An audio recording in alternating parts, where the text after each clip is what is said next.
जाति छोड़ो, जाति छोड़ो, जाति छोड़ो। बौद्ध धर्म की क्या पहचान, बौद्ध धर्म की क्या पहचान, बौद्ध धर्म की क्या पहचान। जिस तरह की बीजेपी के सांसद बयान दे रहे, भाषण दे रहे हैं, इनके मंत्री भाषण दे रहे हैं, ये देश के अंदर जहर घोलना चाहते हैं। जो डॉक्टर बाबा साहब अम्बेडकर ने कहा था, राजेंद्र भाई आगे बढ़ो, राजेंद्र भाई आप आगे बढ़ो। देश आपके साथ खड़ा है। जय भीम, जय भीम। जो आज हमारे साथी आए भीम आर्मी से, आज़ाद समाज पार्टी से या बैंक की एसोसिएशन से, LIC से, अब जितने साथी आए, मैं सबसे पहले तो आप सबका आभार व्यक्त करता हूँ। साथ ही साथ मैं सिर्फ एक बात कहना चाहता हूँ कि भारत के इतिहास को अगर हम पढ़ें तो भारत के इतिहास को पढ़ के इतना तो समझ आ गया कि दुनिया को 550 साल पहले केवल सिख धर्म मिला है। उससे पहले सिख धर्म नहीं था। दुनिया को लगभग 1400 साल पहले इस्लाम मिला है। दुनिया को लगभग 2000 साल पहले ईसाई धर्म मिला है। उससे पहले ईसाई धर्म भी नहीं था। दुनिया को लगभग 2550 साल पहले बौद्ध धर्म मिला है। 2500 साल पहले जैन धर्म मिला है। उससे पहले तो बौद्ध और जैन धर्म भी नहीं था। दुनिया को लगभग 3500 साल पहले सनातन धर्म मिला है। उससे पहले सनातन धर्म भी नहीं था। लेकिन इंसान था। इससे यह तो साबित होता है कि कुदरत ने सबको इंसान पैदा किया है। जाति और धर्म अलग अलग खंड काल में लोगों ने आवश्यकता के हिसाब से बनाए। और दूसरी बात, पूरे दुनिया के अंदर जातियां नहीं है। अमेरिका में जाति नहीं है, जापान में जाति नहीं है, चाइना में जाति नहीं है, फ्रांस में जाति नहीं है, जर्मनी में जाति नहीं है, इंग्लैंड में जाति नहीं है, इटली में जाति नहीं है, ऑस्ट्रेलिया में जाति नहीं है, न्यूजीलैंड में जाति नहीं है, कोरिया में जाति नहीं है, चाइना में जाति नहीं है। तो पूरी दुनिया में जाति नहीं है तो केवल भारत में जाति क्यों है?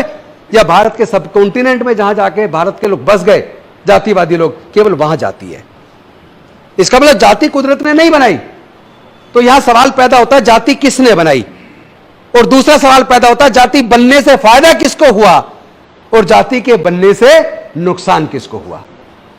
अगर हमने इस अंतर को नहीं समझा, चूंकि यह लड़ाई विचारधारा की, ध्यान रखना, यह लड़ाई राजेंद्र गौतम की नहीं है, यह लड़ाई मंत्री MP MLA बनने की नहीं है, यह लड़ाई हमारे समाज के बहन बेटियों की इज्जत आबरू को बचाने की है।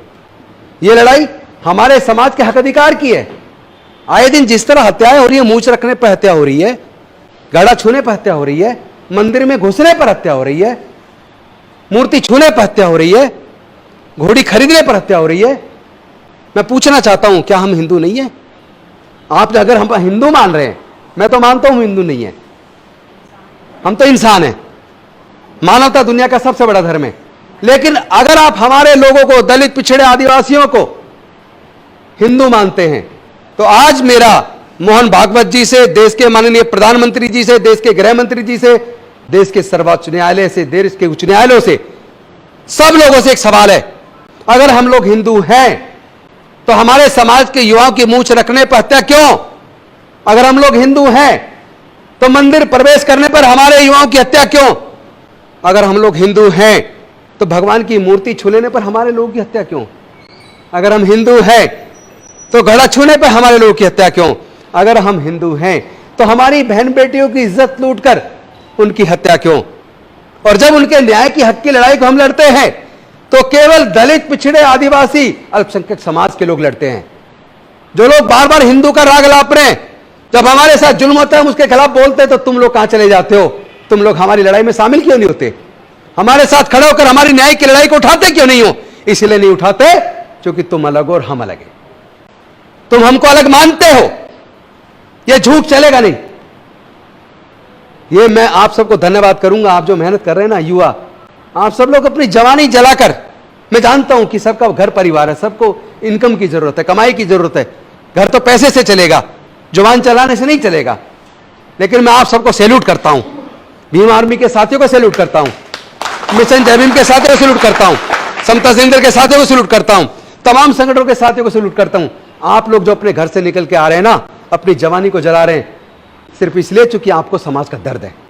आप डॉक्टर बाबा साहब अंबेडकर जी के सामने गद्दार साबित नहीं होना चाहते, क्योंकि मुझे वो बात याद आती है 5 दिसंबर की।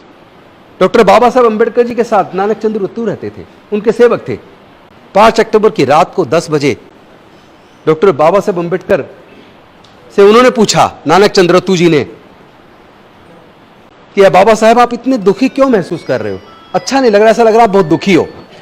तो डॉक्टर बाबा साहब अंबेडकर जी ने नानक चंद्र रत्तू से कहा कि ये रत्तू, मुझे ऐसा प्रतीत होता है जैसे कि मैं सालों से सोया ही नहीं हूं, मेरा मन बेहद दुखी है, मेरा शरीर मेरा साथ नहीं दे रहा है, मुझे नहीं पता मैं कितने दिन और जिंदा रहूं, लेकिन दिल में जो तकलीफ है वो इस बात को लेकर है कि मैं बड़े तकलीफ के साथ, बड़े दुखों के साथ इस कारवा को यहां तक लेकर आया, और अब पता नहीं मेरा क्या हो।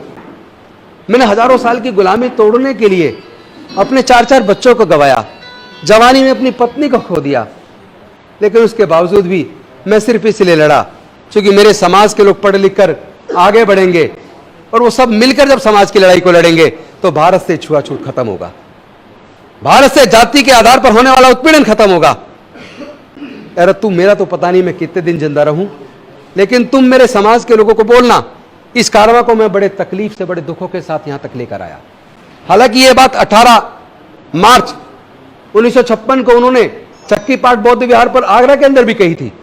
उन्होंने कहा था मुझे मेरे पढ़े लिखे समाज के लोगों ने धोखा दिया, और वहां ये सारी बात उन्होंने दोहराई थी।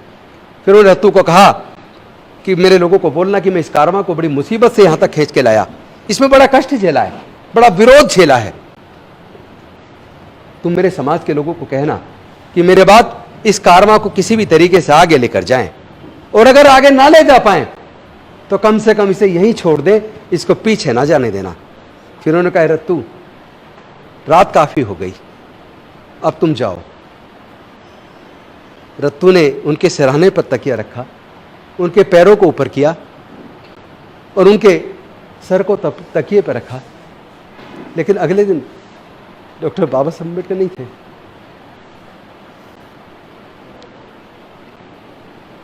मैं गद्दार साबित नहीं होना चाहता, जो डॉक्टर बाबा साहब अम्बेडकर ने कहा था, राजेंद्र भाई आगे बढ़ो, राजेंद्र भाई आप आगे बढ़ो, देश आपके साथ खड़ा है।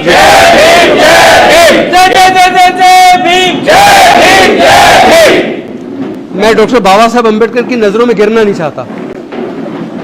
सोचो अगर डॉक्टर बाबा साहब अम्बेडकर अगर हमारे पढ़ाई लिखाई के रास्ते ना खोलते, 3500 साल तक इन्हीं धर्म शास्त्रों में लिखकर हमारे लोगों को पढ़ने लिखने पर धार्मिक बंदिश लगा के रखी, हमारे व्यापार करने पर धार्मिक बंदिश लगा के रखी, हमारे संपत्ति रखने पर धार्मिक बंदिश लगा के रखी। डॉक्टर बाबा साहब अम्बेडकर अगर हमारे पढ़ाई के रास्ते ना खोलते, अगर वो रिजर्वेशन की व्यवस्था ना करते, क्या मैं मंत्री बन पाता, एमएलए बन पाता? क्या कोई हमारे लोगों को जनरल सीट से चुनाव लड़ाता है? हमारे लोगों के बारे में तो कोई सोचता ही नहीं है। बाबा साहब ने अपने 4 बच्चे कुर्बान किए, माता रमाबाई को कुर्बान किया, अपनी पूरी जिंदगी हमारे लिए जला दी। तो मैंने संकल्प किया है, डॉक्टर बाबा साहब अम्बेडकर, मैं तुम्हारा सच्चा सिपाही हूं। मैं वादा करता हूं, जो कारवां आपने चलाया है, इस कारवां को अब हम आगे लेकर जाएंगे। और मैं साफ कर दूं, ये मैं साफ कर देना चाहता हूं, भीम आर्मी वो भी बाबा साहब के सिपाही हैं, समता सैनिक दल वो भी बाबा साहब के सिपाही हैं, मिशन जय भीम वो भी बाबा साहब के सिपाही हैं, the Buddhist society of India वो भी बाबा साहब के सिपाही हैं, कॉन्फेडरेशन, हम सब बाबा साहब के सिपाही। और जो आज गौरव है ना, जो गौरव हमारे पास है, जो अच्छे तन पे कपड़े हैं, जो मान सम्मान का जीवन है, केवल डॉक्टर बाबा साहब अम्बेडकर के अकेले संघर्ष से मिला है। इस संघर्ष को साथियों बेकार मत जाने देना, ये बार बार मौका नहीं मिलेगा। 10 को में कभी कोई मौका मिलता है। हमारे लोगों को झूठा केस बना के जेल में डाल दिया जाता है, महीनों महीनों साल साल। हमारे छोटे भाई चंद्रशेखर को भी जेल में रखा, और भी अनेकों भाइयों को जेल में रखा। ऐसे नहीं चलेगा, हम लड़ेंगे, हम जीतेंगे। इन लोगों ने साजिश रची है। ये लोग कह रहे हैं कि ये जो लोग हजारों साल तक हमारे गुलाम रहे, 16-16 घंटे काम करते थे, काम के बदले में पैसे नहीं मांगते थे। हम जो बचा कुचा खाना दे देते घर का, उसी पे जिंदा रहते थे। आज वो लोग न्यूनतम मजदूरी मांगने लगे हैं। आज उनके लोग बाबा साहब के पढ़ाई के रास्ते खोलने की वजह से, रिजर्वेशन की वजह से कलेक्टर बनकर, जज बनकर, डॉक्टर, इंजीनियर बनकर, प्रोफेसर बनकर, साइंटिस्ट बनकर आज हमारे बगल में बैठने लगे हैं, हमारे अफसर भी बनने लगे हैं और आजकल जुल्म के खिलाफ वो आवाज बुलंद करने लगे हैं। ये ताकत इस समाज के पास कहां से आई? जब आरएसएस के शिविर में इस पे चिंतन हुआ होगा, थिंक टैंक में, उन्होंने कहा होगा ये ताकत इस बहुजन समाज के लोगों में, बाबा साहेब के द्वारा जो इनके पढ़ाई के रास्ते खोले हैं, इनको जो ज्ञान मिला है और जो इनकी सरकारी नौकरी के रास्ते खोले हैं, इसकी वजह से इनके पास ये ताकत आई। तभी उन्होंने षड्यंत्र किया है कि इनकी पढ़ाई को फिर से छीन लो, इनकी सरकारी नौकरियों को फिर से छीन लो। तो सवाल यह था कि डॉक्टर बाबा साहब अंबेडकर बहुत बड़ा हथियार देकर गए हैं। आज प्रजातंत्र के अंदर चुनाव होता है, चुनाव में वोट चाहिए, वोट तो सारी इनके पास है, हम तो केवल 12% है, ये लोग 88% है। फिर वोट, इस वोट के चलते हम कैसे ये सारा कर पाएंगे? लेकिन वो इतने छल कपटी और षड्यंत्रकारी हैं, इतने षड्यंत्रकारी हैं, और उन्होंने हिरण्याकश्यप के साथ षड्यंत्र किया, उन्होंने हमारे महान सम्राट राजा बलि के साथ षड्यंत्र किया, उन्होंने शंभुक ऋषि का वध किया, उन्होंने एकलव्य का अंगूठा काटा और भी कट रहे अंगूठे, और कटेंगे आगे भी। ये सिलसिला अंगूठे कटने का चलता रहेगा। लेकिन अंगूठे कटने से डरना नहीं है, हम लोग डरने वाले नहीं हैं। मैं उन लोगों को कह देना चाहता हूं जो आरएसएस के लोग या जो भारतीय जनता पार्टी के लोग या उनके समर्थक जो सोशल मीडिया पे मुझे धमकी दे रहे हैं जान से मारने की, मेरे फोन पे मुझे जान से मारने की धमकी दे रहे हैं, ट्विटर पे, फेसबुक पे गालियां दे रहे हैं, मैं उनको एक बात कह देना चाहता हूं, तुम राजेंद्र गौतम को मार सकते हो, राजेंद्र गौतम एक व्यक्ति है सिर्फ, लेकिन अंबेडकरवादी विचारधारा में करोड़ों लोग हैं। किस किस को मारोगे? किस किस को मारोगे तुम? या तो तुम तय कर लो तुम्हें जातिवाद छोड़ना होगा। अगर तुमने जातिवाद नहीं छोड़ा, पूरा भारत बौद्धमय बन के रहेगा, कोई रोक नहीं सकता।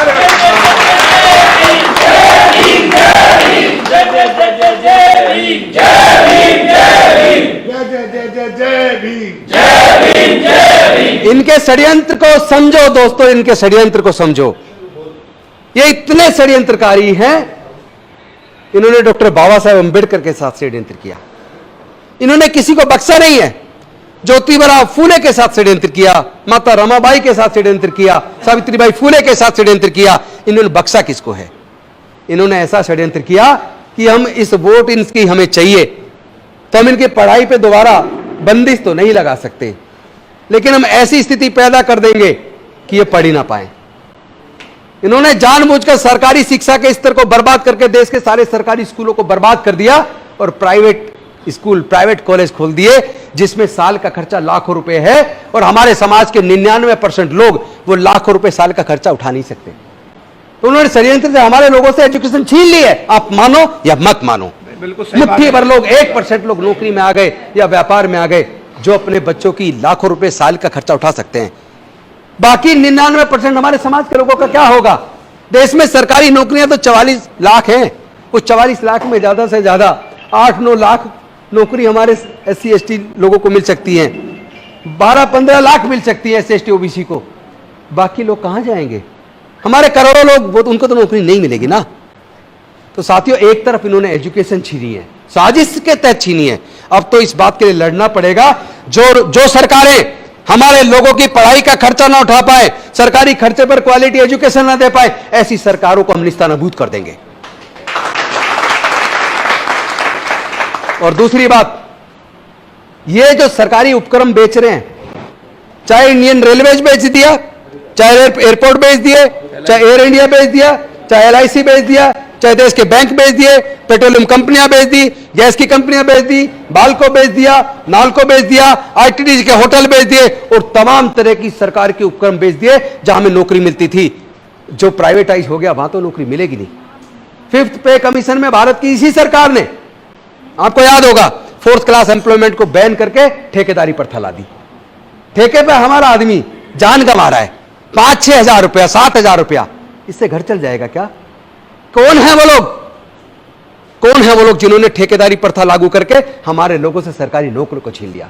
कौन है वो लोग जिन्होंने देश के सारे संसाधनों को बेच दिया? अगर हमने इस बात को आइडेंटिफाई नहीं किया, अगर हम धर्म के नाम पर अंधे होकर इन लोगों को जिताते रहे, तो यकीन मानना हमारी आने वाली संतानें ज्यादा से ज्यादा 15 से 20 साल में दोबारा गुलाम होने वाली है। मैं पूछना चाहता हूं, क्या आपको दोबारा गुलामी स्वीकार है? क्या आप अपने बच्चों को गुलाम देखना चाहते हो? नहीं देखना चाहते तो इस लड़ाई को लड़ना होगा, ईमानदारी से लड़ना होगा। लेकिन ये विचारधारा की लड़ाई है, ये भावुकता से नहीं लड़ी जा सकती। इसको बुद्धि और विवेक से सोच समझकर, बहुत ही शालीनता के साथ विचार विमर्श करके एक रणनीति बनाकर लड़ना होगा। ये ध्यान रखिएगा, हम इस लड़ाई को हार रहे तो इसका सबसे बड़ा एक कारण है, उन्होंने हमें हजारों जाति में बांटा, आज हम अपनी मर्जी से हजारों जाति में बटे हुए हैं। अरे जब हमारा खून एक है तो क्या आपस में रोटी बेटी का रिश्ता करने में शर्म आती है? डूब के मर जाओ। अगर तुम जाति खत्म नहीं कर सकते तो गुलाम बनने के लिए तैयार हो जाओ। अगर गुलामी स्वीकार नहीं है तो जातियों को तोड़ो, जातियों को छोड़ो, समाज को जोड़ो। अगर आप अपनी अपनी जाति को महान बताओगे और जातियों को जिंदा रखोगे, जातियों में बटे रहोगे, तो आप यकीन करना हमारी हार निश्चित, हम जीत नहीं पाएंगे। जीत का एक ही मंत्र है, अपने अंदर के जातिवाद को खत्म कर लो। जाति उन्होंने बनाई अपने फायदे के लिए, हम किस लिए जिंदा रखे हुए? हमें कौन सा फायदा है जातियों से? सही बात। जाति खत्म करनी होगी, समाज जोड़ो। तो साथियों, मैं अंत में आप सबका धन्यवाद करते हुए एक निवेदन करना चाहता हूं। हम लोग बड़े शांतिपूर्वक तरीके से, चूंकि हम लोग डॉक्टर बाबा साहब अम्बेडकर के बच्चे हैं, हम डॉक्टर बाबा साहब अम्बेडकर के बनाए संविधान में हमारी आस्था है और बहुत गहरी आस्था है। देश की कानून को हम मानते हैं, कानून व्यवस्था में हमारी आस्था है। हम लोगों ने कभी किसी का हक नहीं मारा, हम लोगों ने कभी किसी पे हमला भी नहीं किया, हम लोगों ने कभी किसी की भावनाओं को ठेस भी नहीं पहुंचाई, वो अलग बात है। हम तो हजारों साल से हमारी भावना आहत हो रही है, कोई नहीं बोल रहा। ना कोर्ट हमारी तरफ देखती है, ना सरकारें हमारी तरफ देखती हैं, ना कोई बड़े देश के नेता हमारे मुद्दों पे बोलते हैं। हमारी लड़ाई तो हमें ही लड़नी पड़ती है और हमें ही लड़नी पड़ेगी। भविष्य में ध्यान रखना, हम केवल एक ही तरीके से जीत सकते हैं। एक ही मंत्र है, अपने बीच के इस जातिवाद को खत्म करके एक ऐसे समाज का निर्माण करें, जाति छोड़ो समाज जोड़ो। बौद्ध धम्म की क्या पहचान? मानव मानव एक समान। और लास्ट में एक बात और कह दूं, मुझे कोई पूरे दुनिया के अंदर एक एग्जाम्पल दिखा दो, केवल एक, मैं अपनी गर्दन काट के आपके हाथ में दे दूंगा। एक एग्जाम्पल दिखा देना जहां किसी को गंभीर बीमारी हो जाए और गंभीर बीमारी होने के बाद उसको डॉक्टर कहे तुम्हारा बड़ा ऑपरेशन होना है, 20 यूनिट ब्लड का इंतजाम करो, और जिसका ऑपरेशन होना वो ये कहे कि मुझे केवल ब्राह्मण का ब्लड चाहिए, मुझे केवल क्षत्रिय का ब्लड चाहिए। एक एग्जाम्पल दिखा दो, मैं अपनी गर्दन काट के देश के प्रधानमंत्री जी को सौंप दूंगा। और अगर ऐसा नहीं है तब तो कहते जी ब्लड का अरेंज कर दो, कहीं से भी जान बचानी है। इसका मतलब अगर आपको जानवर का ब्लड चढ़ जाता फिर आप इंसानों को ब्लड डोनेशन की जरूरत नहीं पड़ती। इसका मतलब कुदरत ने सबको इंसान बनाया है, इन जालिमों ने, इस साजिशकर्ताओं ने देश को हजारों जातियों में बांट के देश को तोड़ दिया है। ये लोग देश को तोड़ना चाहते हैं, धर्म के नाम पर, जाति के नाम पर उन्माद पैदा कर रहे हैं। यही लोग हैं। एक तरफ तो किसी महिला के साथ बलात्कार, तो महिला है, किसी भी महिला के साथ बलात्कार वो गलत है, लेकिन बिल्किस बानो के साथ सामूहिक बलात्कार, उनके कई लोगों की परिवार में हत्या, उसके बाद कोर्ट के द्वारा दोषियों को सजा दिया जाना, उनको टाइम से पहले छोड़ दिया जाना, और उसके बाद माला पहनाकर उनको मिठाई खिलाना, शर्म नहीं आती तुम्हें? तुम देश को पूरी दुनिया के सामने बेइज्जत कर रहे हो, अपमानित करो देश की महिलाओं को। आप ये भी किसी के साथ जुल्म को तो पहले उसकी धर्म और जाति देखोगे तब बोलोगे क्या? इसका मतलब तुम अत्याचारी हो। जिस तरह की बीजेपी के सांसद बयान दे रहे, भाषण दे रहे हैं, इनके मंत्री भाषण दे रहे हैं, ये देश के अंदर जहर घोलना चाहते हैं, देश में नफरत का वातावरण पैदा कर रहे हैं, धर्म के जाति के नाम पर जाति पूछकर धर्म पूछकर हत्या कर रहे हैं, मुस्लिमों को आतंकित कर रहे हैं, दलितों को, पिछड़ों को, आदिवासियों को आतंकित कर रहे हैं। तो इसका मतलब इस लड़ाई को हमें लड़ना पड़ेगा। ये लेकिन बुद्धि और विवेक की लड़ाई है, क्योंकि इनकी लड़ाई अगर ये जीत रहे तो सिर्फ इसलिए हमारे समाज के युवा, हमारी समाज के युवा तो इनके संगठनों में आगे जाकर सड़कों पर लड़ते हैं। अपने बच्चों को रोक लो, हमारे बच्चों को आगे से तय करना पड़ेगा। हमें कांवड़ सेवा लेने हमें नहीं जाना, जिनके घरों में अपार पैसा वो जाए ना, बताइए ना, क्या उनके परिवारों के बच्चे जाते हैं क्या? जब वो नहीं जाते तो हमारे बच्चे क्यों जाते हैं? इन सारी बातों पर सोचना होगा। लंबी बात हो जाएगी, बहुत ज्यादा बात नहीं करूंगा। हम लोग को बहुत ही शांतिपूर्वक तरीके से पंचशील का झंडा हाथ में लेकर, जाति छोड़ो समाज जोड़ो, बौद्ध धम्म की क्या पहचान, मानव मानव एक समान, इसी नारे को बोलते हुए बहुत शांतिपूर्वक तरीके से यहां से 26 अलीपुर रोड हम 14 तारीख को 2 बजे यहां से चलेंगे। और यह ध्यान भी रखना है कि कोई उपद्रवी तत्व तो हमारे बीच में आके ऐसा उकसाऊ भाषण ना दे। अगर देता दिखे तो समझ लेना किसी आरएसएस ने भेजा है। ऐसे आदमी को तुरंत पुलिस के हवाले करना है, छोड़ना नहीं है। बहुत ही सादगीपूर्ण तरीके से, शांति से हमें यहां से चलना। चूंकि ये लड़ाई विचारधारा की है, एक तरफ अंबेडकरवाद है, एक तरफ मनुवाद है। अब तय करना है पूरे देश के लोगों को, उनको अंबेडकरवाद चाहिए या उनको मनुवाद चाहिए, उनको शांति चाहिए या उनको शांति चाहिए, उनको इंसानियत चाहिए या उनको हैवानियत चाहिए, उनको मानवता चाहिए या उनको दानवता चाहिए, उनको न्याय चाहिए या उनको अज्ञान चाहिए या उनको न्याय चाहिए। हम लोग बुद्ध के धम्म को मानने वाले लोग डॉक्टर बाबा साहब अम्बेडकर सच्चे सिपाही हैं। समता, मैत्री, भाईचारा, करुणा, प्रज्ञा, शील, इस रास्ते पर चल के भारत मजबूत बनेगा। बुद्ध का दम भारत से गया, पूरे दुनिया में भारत को गौरवान्वित किया उसने। हमारे पूर्वज बौद्ध थे, सम्राट अशोक के टाइम पर देखो, लेके म्यांमार से ईरान तक पूरा भारत बौद्ध में था। जहां भी खोदोगे बुद्ध निकलेंगे। इसलिए और ज्यादा लंबा ना करते मैं आपसे निवेदन करता हूं, हमें बहुत बुद्धि से, बहुत शांति से, जोश अपनी जगह, बहुत जोश की भी जरूरत है, लेकिन अगर होश के साथ जोश का इस्तेमाल हो जाए तो दुनिया की कोई ताकत हमारे समाज के लोगों को हरा नहीं सकती। हम जीतेंगे, हम लड़ेंगे, हम जीतेंगे। जाति छोड़ो, जाति छोड़ो, जाति छोड़ो। बौद्ध धम्म की क्या पहचान, बौद्ध धम्म की क्या पहचान, बौद्ध धम्म की क्या पहचान। बहुत बहुत धन्यवाद। नमो बुद्धाय, जय भीम, जय भारत।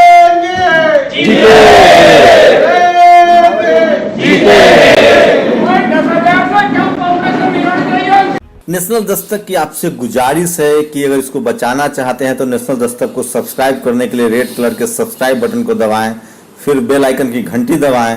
नेशनल दस्तक को बचाने के लिए बहुत जरूरी है कि हर खबर को शेयर करें, लाइक करें, कमेंट जरूर करें।